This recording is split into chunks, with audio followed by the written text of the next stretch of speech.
Hello and welcome to Travel Dairy. I'm Sharjeel. Today we are heading into the northern areas of Pakistan to talk about one thing I think every mountain traveler chases. Waking up to an empty valley and the hush of the world before sunrise. Alright, in the next 5 minutes I'll walk you through how to find those quiet spots, how to camp without leaving a trace, and how to keep yourself safe while savoring solitude. Imagine this. The low light paints the river silver, your breath puffs in the cool air, and there isn't another tent for miles. That feeling, that calm, is why so many of us travel the mountain routes. Today, I promise practical steps: picking a sheltered, low impact site, how to read the valley and local customs so you don't upset anyone, and simple campcraft that keeps the place as you found it. First, picking the place. When you're on the road or on your first footstep, look for three things: gentle terrain to protect plants, a sensible distance from water, and natural shelter from wind and view. Aim for durable ground, gravel, rocks, slabs, or short grass, not fragile alpine meadows.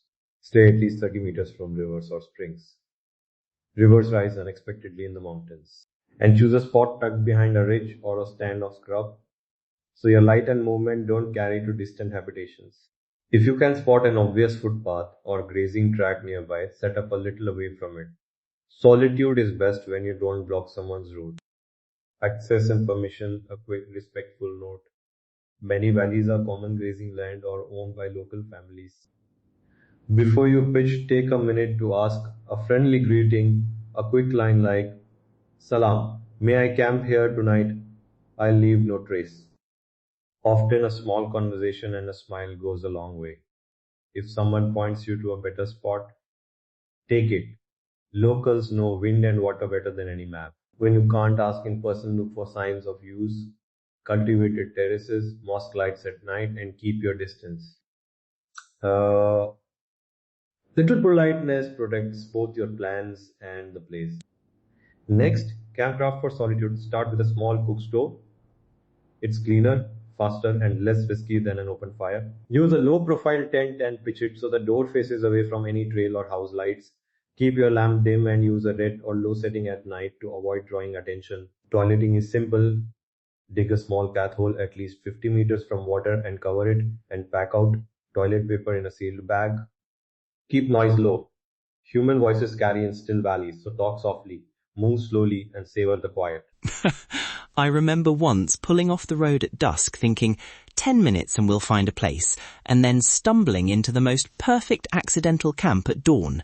The spot was behind a low ridge, hidden from the road, with the river whispering below, and not a soul in sight. The wind came up at 3 in the morning, though, and we learned to look for a lee, a little hollow that blocks that mid-level gust. Also, always leave a note or tell a shopkeeper where you're headed. Someone spotting your tracks should know if you don't return on time. That's a brilliant lesson. Alright, quick checklist before you set a stove or stake a peg. 1. Pick durable ground and stay away from water. 2. Seek natural shelter and avoid obvious trails. 3. Ask permission where people live or graze. 4. Use a stove and keep lights low. 5. Pack out waste and leave the site as you found it. Keep those 5 actions in mind, and you'll protect both the landscape and the quiet you came for.